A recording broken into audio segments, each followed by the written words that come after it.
কৃষ্ণ কৃষ্ণ শুধু শ্রী কৃষ্ণ। আচ্ছা, মহাপ্রভুর ছবি দেখেছেন? জোরে বলুন হ্যাঁ না না। আচ্ছা, ছবিতে হাত নিচের দিকে থাকে না ওপর দিকে থাকে? একবার দেখানো যাবে? বেশ বেশ বেশ, এবার নামান আস্তে।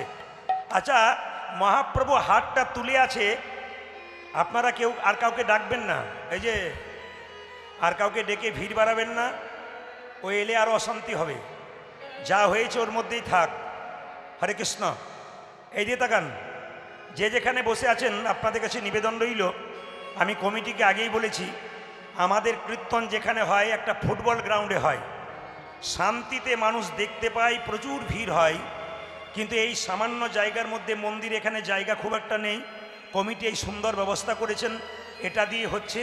শুধু আপনাদের কাছে একটা নিবেদন রইল, হিন্দু সনাতন ধর্মকে রক্ষা করার জন্যে প্রত্যেকটা মানুষের কর্তব্য হবে, যতই কষ্ট হোক কৃষ্ণ কথা শুনতে হবে।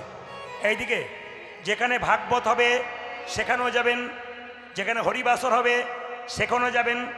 যদি কেউ মনে করেন আমার ক্ষমতা আছে, আমি কীর্তনিয়া ছোট আনতে পারি, সেখানেও যাবেন। আমি কীর্তনিয়া অনেক বড় আনতে পারি, আমি সেখানেও যাবেন। কেন? ভগবানের মন্দির ছোট বড় হয় না, হরিবাসর ছোট বড় হয় না। আমি ভাগবত পাঠ করাচ্ছি, আমি আপনার হরিবাসরে যাব না, আর আপনি হরিনাম করছেন, উনার ভাগবত আসরে যাবেন না। এই জন্যে হিন্দু সমাজ মরেছে, এই বিভেদের জন্য হিন্দু সমাজ মরেছে। আপনাদের কাছে নিবেদন রইল, যেখানে হরিনাম হবে যারা করাবে, যেখানে ভাগবত পাঠ হবে যারা করাবে, তাদের মধ্যে একটা প্রেম ভাব থাকতে হবে, তবে সনাতন ধর্ম টিকে থাকবে। মহাপ্রভুকে এটা শিখিয়ে দিয়েছিল যে তোমারটাতে আমি যাব না, আমারটাতে তুমি আসবে না, এরকম মহাপ্রভু শিখিয়ে দিয়েছিল। তাহলে আমরা মানুষকুলে জন্ম নিয়ে মহাপ্রভুর কথা মানছি কি? আমরা মানছি না, সনাতন ধর্মকে ভাগ করবার চেষ্টা করছি। এই সনাতন ধর্মের কিছু হিন্দু মানুষের মধ্যে আগাছা আছে, যে আগাছাগুলো দেখবেন যেখানে মন্দির হয় তার পাশে অন্য কিছু করবার চেষ্টা করে, এগুলো সব হিন্দু ধর্মের মধ্যেই আছে দেখবেন। এগুলোর বিরুদ্ধে প্রোটেস্ট না করলে সনাতন ধর্ম টিকবে না। তবে একটা কথা বলে যাই, যারা মন্দিরের বিরুদ্ধে কথা বলেন, যারা হরিনামের বিরুদ্ধে কথা বলেন, হিন্দু হয়ে হিন্দু ভাইদেরকে কথা বলেন, তাদের জন্য বলে গেলাম, তুমি তো রক্তের গরমে বলে চলে গেলে, তুমি তো আমরা চলে যাবে শ্মশান ঘাটে, ভোগ করবে তোমার সন্তান। সেই দিন তোমার সন্তান তোমাকে জোরে গালি না দিক, অন্তত মনে মনে গালি দেবেন, আমার বাবার জন্য আমাকে ভোগ করতে হচ্ছে। তাই নিবেদন আপনাদের কাছে, পৃথিবী ছেড়ে যাবার আগে পরিবারে একটা করে কৃষ্ণ ভক্ত সন্তান তৈরি করে যান। মহাপ্রভু, এইদিকে তাকান, মহাপ্রভুকে সচিমাতা বলেছিল তোর বাবার পিণ্ডটা দিয়ায়। নিমাই বলেছিল মা পিণ্ড দিলে কি হয়? সঙ্গে সঙ্গে বলেছিল পিণ্ড দিলে 7 বংশোদ্ধার হয়।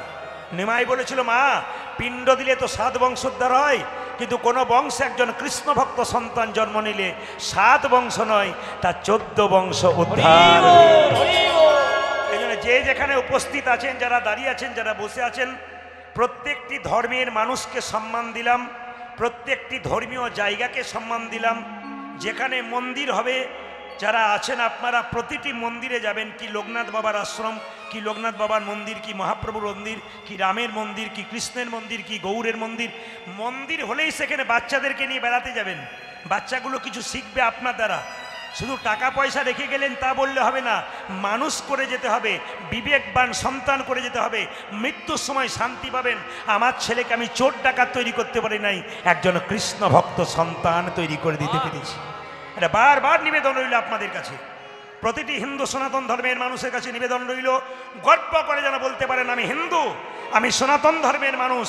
যে ধর্ম অন্য ধর্মের সঙ্গে বিবাদ করে না, যে ধর্ম অন্য ধর্মের বিরুদ্ধে বলে না, যে ধর্মে মেয়েদেরকে দেবীর জায়গায় স্থান রাখে, যে ধর্মে শান্তি চাই, যে ধর্মে সুখ চাই, যে ধর্মে বিবাদ চাই না, আমরা সেই ধর্মের মানুষ, সেই ধর্মকে রক্ষা করতে আমরা সবাই চাইব। তবে বলে রাখি, আমি আরেকবার বলবো, সকলের মধ্যে প্রেম রাখবেন। কি ভাগবত পাঠ করান, কি কৃষ্ণ নাম করান, কি হরিবাসর করান, ওই হরিবাসের সঙ্গে এই হরিবাসের প্রেম থাকবে। কেউ মনে মনে ভাববেন না আমরা একে এনেছি তোমরা ওকে এনেছো, এ বিভেদ করবে না। সব জায়গায় যাবে, প্রত্যেকটি জায়গাতে ভগবান আছে। কেন? ইটের মধ্যে ইট সাজালে দেওয়াল তৈরি হয় না, পাঁজা তৈরি হয়। কিন্তু ইট আর ইটের ফাঁকে মশলা দিলে তবে ভালো দেওয়াল তৈরি হয়, সেরকম একজন আর একজনের মধ্যে প্রেমের মশলা না দিলে ভগবান শক্তভাবে আমাদের সামনে কোনোদিন থাকতে পারবে। এই জন্য বারবার নিবেদন রইল, ও মায়েরা, মহাপ্রভু হাতটা এরকম করেছিল তো এইদিকে, তা মহাপ্রভু হাতটা এরকম করে তুলে আছে। একজন ভক্ত বলছে, ঠাকুর তুমি যে হাতটা তুলে আছো তোমার হাতে ব্যথা হয় না? বলে ব্যথা আবার হয় না? বলে তাহলে নামাও। বলে কি করে নামাবো? তোরা তুলছিস না তাই নামাচ্ছি না। একজন ভক্ত বলল, প্রভু এই দেখো আমি তুলে দিলাম, এবার নামাও। বলছে তোরা তো তুললি, তোদের পেছনে যারা তারা তো তুলবে না। পেছনে মানে আপনাদের বলি নাই। বলছে আমি, তোরা তো হাত তুলে আছিস, আমিও হাত তুলছি। কেন? পরের জন্মে যারা আসবে তারা হাত তুলবে না, ওই জন্য জন্ম জন্মান্তর ধরে আমি হাতে তুলে আছি। তাহলে মহাপ্রভু শুধুমাত্র আমরা যারা পৃথিবীতে এসেছি তাদের জন্য হাতটা তুলে আছে তা নয়। মহাপ্রভু শুধুমাত্র যারা এসেছিল তাদের জন্য হাত তুলেছে তা নয়। আগামীতে যারা আসবেন তার জন্য মহাপ্রভু হাত তুলে আছেন। প্রভু শিক্ষা দিচ্ছেন, আমায় দেখে শেখো, মাঝে মাঝে হাতটা তোলো। যত আত্মসমর্পণ করবে ভগবানের কাছে তত গোবিন্দের কৃপা তোমার হয়ে যাবে। ও মায়েরা, আমরা হাত তুলি কখন? চলো না গো, ও টোটো দাদা, এই বাসন্তীতে কীর্তন হবে, এইদিকে এসো। আমরা হাত তুলে ডাকি না? আবার দেখবেন কেউ যদি জলে ডুবে যায় তাহলে হাতটা তুলে কখন যেন বাঁচতে পারে, তাই তো? আর হাত তুলি কখন? যখন দেখবেন হাতের মধ্যে কোনো বোঝা নেই। এবার আপনাদের কাছে প্রশ্ন, মহাপ্রভু কি টোটো অটো ধরেছিল, হাত তুলেছিল? না। মহাপ্রভু কি জলে ডুবে গিয়েছিল? জোরে বলুন। জলে ডুবে নাই। তাহলে মহাপ্রভুর হাতে কি কোনো বোঝা ছিল? জোরে বলবেন হ্যাঁ না না। বোঝা ছিল? আর কথা বলে না। বোঝা ছিল? বেশ, কিন্তু তত্ত্ব বলছে মহাপ্রভুর হাতে বোঝা ছিল। প্রশ্ন করবেন, যদি বোঝা ছিল তাহলে দেখতে পাচ্ছি না কেন? কি করে দেখবেন? এই দিকে তাকাবেন। যে দুটো চোখ পেয়েছেন ওটা ডান চোখ আর বাম চোখ। গুরুদেবের কাছে মন্ত্র নিয়ে ভজন করে আর একটি চোখ পাবেন, এই চোখের নাম জ্ঞান চক্ষু। এই জ্ঞান চক্ষুর উদয় হলে আপনি বুঝতে পারবেন মহাপ্রভুর ভাবটি কেমন। এইদিকে বাসন্তীতে কীর্তন হচ্ছে, মেয়ে বাবাকে ফোন করছে, বাবা কীর্তন হবে এসো। বাবা এলো মেয়ের বাড়ি, মেয়ে যা যা খেতে ভালোবাসে বাবা তাই তাই আনলো। কিন্তু বাবা মেয়ের জন্য আরেকটা জিনিস আনলো যেটা মেয়েও দেখতে পেল না আর বাবাও দেখতে পেল না, শুধু অনুভব করলো। কি বলুন তো? প্রেম আর ভালোবাসা। যার কৃপা বলে আপনারা এখানে এসেছেন, তিনি যদি না আসতেন, আমি আপনাদের কাছে নিবেদন রাখলাম আবার, আমি জানি প্রচণ্ড চাপার মধ্যে আপনারা আছেন, প্রচণ্ড গরমের মধ্যে আছেন, কষ্টের মধ্যে কৃষ্ণ ভজন করলে তার লাভ হয়। তা কষ্টের মধ্যে কে কে কৃষ্ণ ভজন করতে পারে এটা আমি দেখতে পাই আর না পাই, স্বয়ং ভগবান কিন্তু দেখতে পাচ্ছেন। এই জন্য কীর্তনের আসরে কেউ যদি গল্প করে, উনি যেটা নেবার জন্য এসেছিলেন সেটা নিতে পারবেন না, উল্টো নিয়ে যাবেন। তার মানে কি? হরিনাম শুনলে পুণ্য হয়, কিন্তু যদি কেউ গল্প করে তাহলে পুণ্যের বদলে উনি পাপ নিয়ে বাড়ি যান। এই জন্য আপনাদের কাছে নিবেদন রইল, আপন আপন পুণ্য সঞ্চয় করার জন্যে কে কোথায় গল্প করছে ওইদিকে তাকাবেন না, নিজে শান্ত হন, দেখবেন আরও সুন্দর পরিস্থিতি পরিবেশ তৈরি হবে। স্বয়ং মহাপ্রভু যিনি কলিযুগের ভগবান, তিনি যদি না আসতেন তাহলে আপনাদের মতো এই সুন্দর সুন্দর হরিসভাগুলো তৈরি হতো না। অন্যান্য ধর্মের মানুষের স্কুল আছে যেখানে ধর্মীয় শিক্ষা দেওয়া হয়, কিন্তু হিন্দু সনাতন ধর্মের কোনো স্কুল নাই। তাই মহাপ্রভু তৈরি করলেন এরকম হরিবাসর, যেখানে আমাদের মতো কীর্তনিয়ারা আসবেন, আপনাদের মতো ভক্তগণ আসবেন, দুটো কৃষ্ণ কথা আস্বাদন হবে, হরিকথা আস্বাদন হবে, আপনি আপনার জীবনের পথটাকে সুন্দর করে তুলবেন।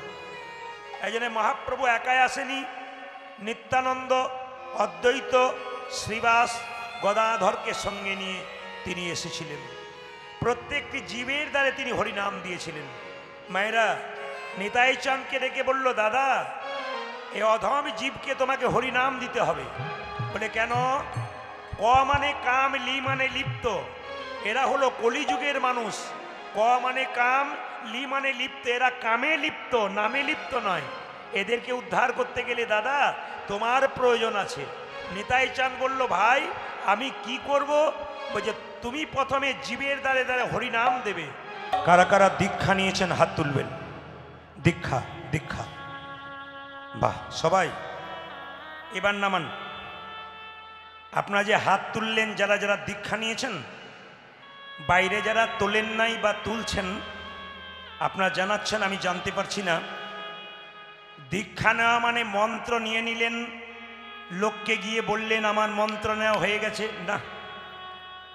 আপনি অমুক মাস্টারমশাইয়ের কাছে টিউশনি পড়েন, উনি যে পড়াটা দিয়েছে ওটা মুখস্থ করেছেন তো, অভ্যাস করেছেন তো। দীক্ষা মানে কি মা? দিয়ে খা। খুব সুন্দর করে শুনবেন আজকে হরিবাসরের কথাগুলো। মানুষের জীবন পরিবর্তন হয় সুন্দর সুন্দর কথার দ্বারা। এত এত ভক্তমণ্ডলী ছুটে এসেছেন, ভালো ভালো কথা শুনে আপনাদের জীবন পরিবর্তন করবেন। তা আপনাদের জানিয়ে দিয়ে যাই, যে যেখানে বসে আছেন কান পেতে শুনে নেবেন। দীক্ষা মানে দিয়ে খা। স্নান করে ভগবানের চরণে তুলসী পত্র বাতাসা দিয়ে যে সেবা করে তারই নাম হয় দীক্ষা। একজন ব্রাহ্মণের পৈতে বা উপনয়ন না হলে যেমন পুজো করবার কোনো অধিকার পায় না, একজন মানুষ যতক্ষণ না গুরুমন্ত্র না নেয় ততক্ষণ গোবিন্দ ভজনার কোনো অধিকার পায় না। এই জন্য বারবার বলে গেলাম। অনেকে আমাকে প্রশ্ন করে, দীক্ষা নি নাই, গীতা পড়ি, দীক্ষা নি নাই, ভগবানের ভোগ লাগায়, দীক্ষা নি নাই, সাধুগুরু বৈষ্ণবের সেবা করি, তাহলে কি আমার হবে না? শাস্ত্র বলল না, হবে না। কেন? তোমার এখনো অধিকার পাওনি তুমি। এইদিকে এইদিকে এইদিকে অধিকার পেতে হবে। কার কাছ থেকে? গুরুর কাছ থেকে অধিকার পেতে হবে, শিখে নিতে হবে কিভাবে ভোগ দিতে হয়। ও মায়েরা, বাড়িতে ছোট ছোট মন্দিরে ভগবানের চরণে ভোগ দেন তো? তা ভোগ দিতে গেলে কিন্তু এমনি এমনি দিতে নাই। ভোগ দেবার সময় একটা ঘন্টা বাজাতে হয়।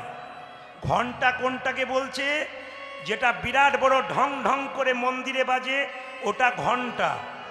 অত বড় ঘন্টা যদি আবার না থাকে, কি দেবেন? ঘন্টি ঘন্টি ঘন্টি, বুঝতে পেরেছেন?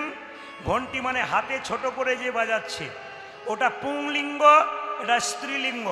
ঘন্টা হলো পুরুষ, ঘন্টি হলো স্ত্রী। আপনি ওইটাই বাজাবেন। যদি তাও না পারেন, তাহলে যখন ভগবানের ভোগ দেবেন, ভগবানকে পুজো করবেন, তখন আপনাকে একটা কাঁসা বাজাতে হবে। যদি কাঁসা না পান, তাহলে আপনাকে শঙ্খ বাজাতে হবে। যদি শঙ্খ না পান, শেষ উপায় ভগবান মহাপ্রভু বলে গেছেন, শুধু করতালি দিয়ে দিলেই তোমার সব সমস্যার সমাধান হয়ে যাবে। এগুলো জেনে নিতে হয়।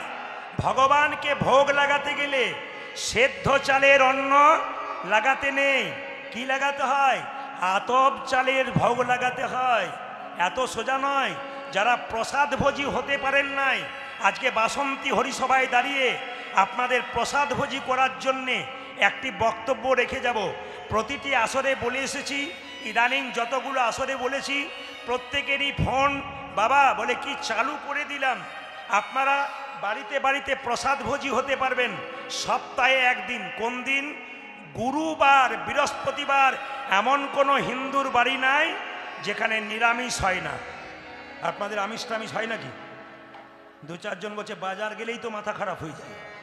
এইদিকে তাকাবেন মায়েরা, আমিষ টামিষ সেই দিন নয়, সেদিন নিরামিষ। সেদিন আপনি আতপ চালের সামান্য অন্ন তৈরি করে, ভাজা সবজি ডাল তৈরি করে ভগবানের চরণে থালাতে দিয়ে একটু তুলসী পত্র দিয়ে ভগবানকে ভোগ লাগাবেন। বৃহস্পতিবার দিন শুদ্ধ হাঁড়িতে অন্ন রান্না করবেন, যা খান সবজি রান্না করবেন, ভগবানের ভোগের প্রসাদ প্রত্যেক বাড়ির যারা আছেন সবার থালাতে প্রথমে দিয়ে দেবেন তুলসী পত্র দিয়ে। বলে আয়, কোনোদিন তো প্রসাদ সেবা করতে পারি নাই, লোকের সামনে গর্ব করে বলতে পারবো আমরা সারা সপ্তাহ খেতে না পারি, একদিন সপ্তাহে প্রসাদ ভোজী হতে পেরেছি। প্রত্যেকটি হিন্দু সনাতন ধর্মের মায়েদের কাছে নিবেদন রইল, রান্নাঘরটা কিন্তু আপনাদের হাতে আছে, পুরুষের হাতে নয়। আপনারাই পারেন পরিবর্তন করতে। প্রত্যেকটি আসরে দেখতে পাচ্ছি মায়েদের সংখ্যা প্রচণ্ড ভিড়। কেন? মায়েরাই কিন্তু আচার বিচারটাকে ধরে রেখেছে। তাই আপনাদের কাছে আমার বিশেষ নিবেদন রইল, প্রত্যেক বৃহস্পতিবার বাড়িতে বাড়িতে ভোগ প্রসাদ গোবিন্দকে দিয়ে, সেই প্রসাদ নিজে পেয়ে ছেলেকে দিয়ে আনন্দে প্রসাদ পেয়ে বলবেন, আজকে আমরা প্রসাদ পেলাম ভগবানের। আরে বাবা, আগে স্কুলে ভর্তি হয়ে যান, তবে তা আপনার রাস্তাটা পরিষ্কার হবে। আপনি স্কুলেই গেলেন না, আপনার লাভ কি হলো? এই জন্য বারবার নিবেদন রইল মায়েরা, যতগুলো কথা বললাম আপনারা নিশ্চয়ই এগুলোকে ব্যবহার করার চেষ্টা করবেন। মহাপ্রভু কি করলেন? দাদা নিতাইকে নিয়ে অধম পতিত জীবের দ্বারে হরিনাম দিতে লাগলেন।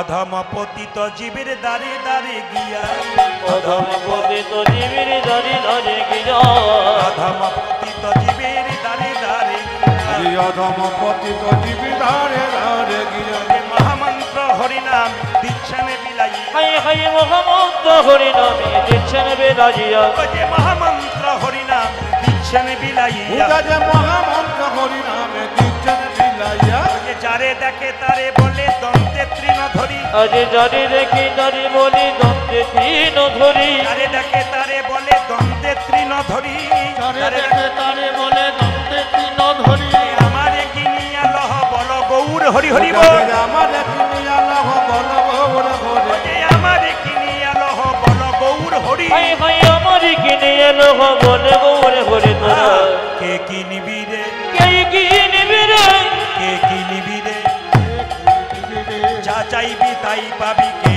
কিনিবি রে, আজ যা চাইবি তাই পাবি, কে কে নিবি রে, যা চাইবি তাই পাবি, কে কিনিবি রে, যা চাইবি তাই পাবি, কে কে নিবি রে, আমি বিনামূল্যে বিকাইব, কে কিনিবি, আমি বিনামূল্যে বেকাইব, কে কি নিবি রে, আমি বিনামূল্যে বিকাইব, ধর্ম অর্থ কাম, আমি বিনামূল্যে বেকাইব, ধর্ম অর্থ কাম, আমি বিনামূল্যে বেকাইব, আমি বিনামূল্যে বেকাইব, আমি বিনামূল্যে বেকাইব, কে কে নিবি রে, ওরে আমার কিনে এলো বলে গৌরে ঘরে, আমার কিনি। লহ বল গৌর আহা, হরি, বীজের মধ্যে বৃক্ষ আছে, চোখে না যাই দেখা, বীজের মধ্যে বেকো যাচ্ছি চোখে না যায় দেখা, বীজের মধ্যে বৃক্ষ আছে, চোখে না যাই দেখা, আরে বীজের মধ্যে বৃক্ষ যাচ্ছে চোখে না যায় দেখা, যে নামের মধ্যে নামি আছে হৃদয় পটে আঁকা, তবু নামের মধ্যে নামে আছে হৃদয় পথে আঁকা, নামের মধ্যে নামি আছে হৃদয় পটে আঁকা, নামের মধ্যে নামে আছে হৃদয় পটে, যেই নামে সেই কৃষ্ণ ভজন নিষ্ঠা করি, ওগো যেই নামে সেই কৃষ্ণ ভজন নিষ্ঠা করি, যেই নামে সেই কৃষ্ণ ভজন নিষ্ঠা করি, যেই নামে সেই কৃষ্ণ ভজন নিষ্ঠা করি, ও যে নামের সহিত আছেন আপনি শ্রী হরি, নামের সহিত আছে যাপন সে হরে, নামের সহিত আছেন আপনি শ্রী হরি। পূজা যে নামের সহিত আছে আপনি শ্রী ও হরি, মায়েরা, কি বলছে? এক কৃষ্ণ নামে দেখো যত পাবে হরে, আজ এক কৃষ্ণের নামে দেখো যত ভাব হরে, কৃষ্ণ নামে দেখো যত পাবে হরে, এক কৃষ্ণ নামে দেখো যত পাপে করে, পাপীর সাধ্য নাই তত পাপে করে, ওগো পাপীর সাধনাই তত ভাব করে, পাপীর সাধ্য নাই তত পাপে করে। পূজা পাপীর সাধনায় তত ও মায়েরা, এইদিকে এইদিকে, জ্বর হলে জিভটা মিষ্টি মিষ্টি লাগে, হ্যাঁ জ্বর হলে এই যে জ্বর হলে জিভটা মিষ্টি মিষ্টি লাগে। হ্যাঁ আপনাদের প্রণাম জানাই, যেই না বললাম জ্বর হলে জিভটা মিষ্টি মিষ্টি লাগে, কি সুন্দর বলছে, কি ভক্তি ভরে বলছে। আবার দু চারজন বলছে তুই বল, আমি তো দেখতে পাচ্ছি। জ্বর হলে জিভটা কেমন লাগে? তেতো। আচ্ছা বলি, প্রথমে মিছরি খাবেন তেতো জিভে, মিষ্টি হবে? হবে? প্রথমে মিষ্টি হবে, বারবার খাবেন তখন মিষ্টি হবে।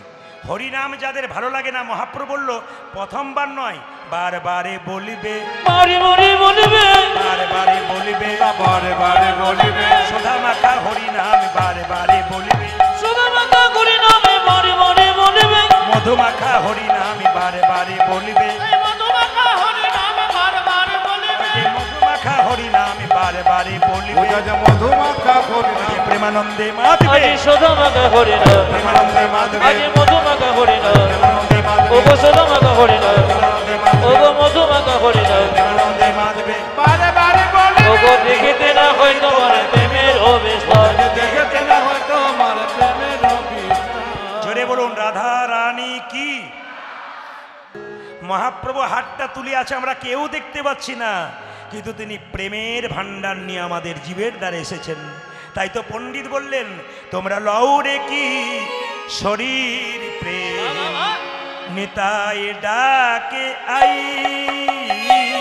তোমরা লো দেখি শরীর প্রেম নিতাই ডাকে লৌরে কি শরীর প্রেম নিতাই ডাকে আই আই। ও তোমার শরীরে নিতাই ডাকে ও যে নিতাই ডাকে আই আই প্রাণ গৌরী ডাকে আই। হ্যালো। ও যে নিতাই ডাকে কোনগুলো বাড়া আজই প্রাণ গৌরী ডাকে ও যে নিতাই ডাকে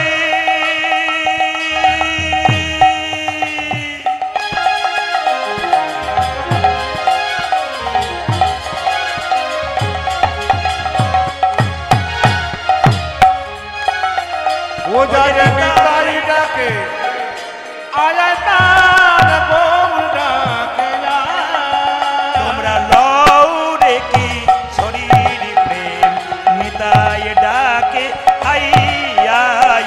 লৌরে দেখি শরীরে নিতাই ডাকে শান্তিপুর ডুবু ডুবু নদী ভেসে যাই। ও যে শান্তিপুর ডুবু ডুবু নদে ভেসে যাও, ও যে শান্তিপুর ডুবু ডুবু নদী ভেসে যাই।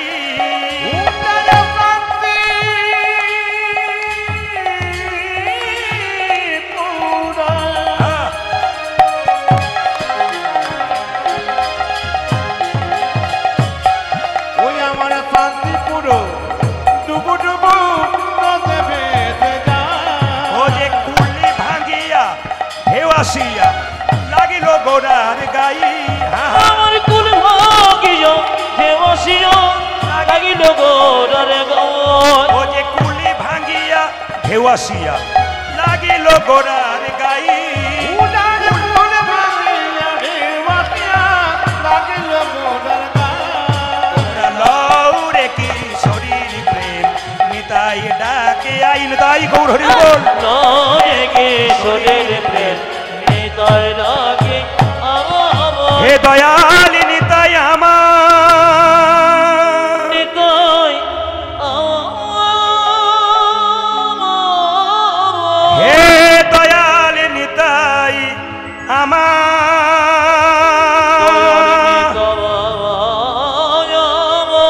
হে দয়াল নিতাই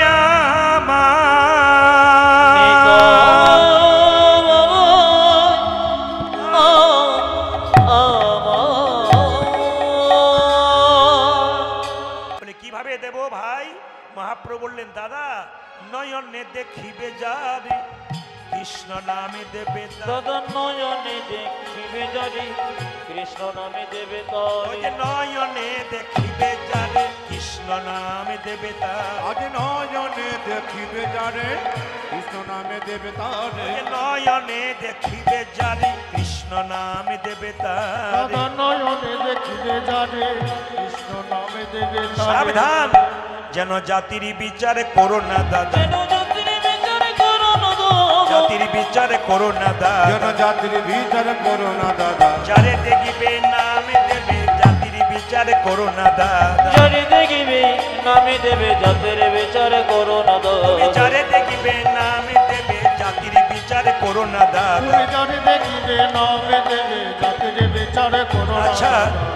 এখানে হরিসভা তৈরি হয়েছে মায়েরা, কোথাও ড্যান্স হাঙ্গামা ফাংশন হলে কমিটির ভাইয়েরা মাঝখানে একটা বাঁশের বেড়া দিত কেন? একদিকে নারী একদিকে পুরুষ, কিন্তু হরিনাম হচ্ছে এখানে প্রেমের জায়গা, কামের জায়গা নয়। এখানে নারী পুরুষ একসঙ্গে বসতে পেরেছেন। আজকে সেটা কে করেছে? একমাত্র মহাপ্রভু করেছে।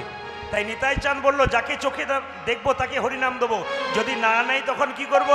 দাদা যদি না নেয় প্রথমে ধরিবে হাতে, যদি না চাই নামে নিতে। দাদা প্রথমে ধরিবে হাতি যদি না চাই নামে ও নিতে, যে প্রথমে ধরিবে হাতে যদি না চাই নামে নিতে। দাদা নিতাই গৌর হরি বল।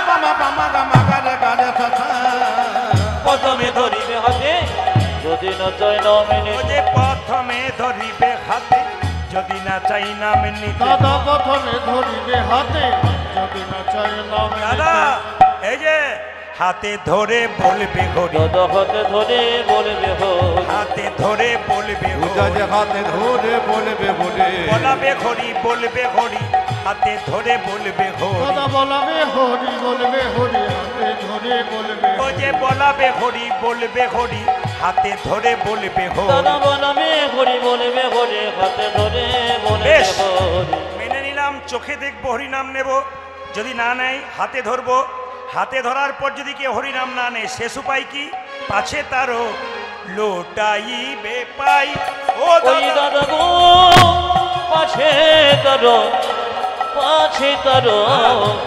লোটা যাবে ও যে পাছে তারো লোটাইবে পাই দাদা পাছে তারো লোটা দিবে বলি পায়ে ধরে বলিবে হরি হরি বল বলবে গরি পায়ে ধরে বলিবে ঘড়ি দাদা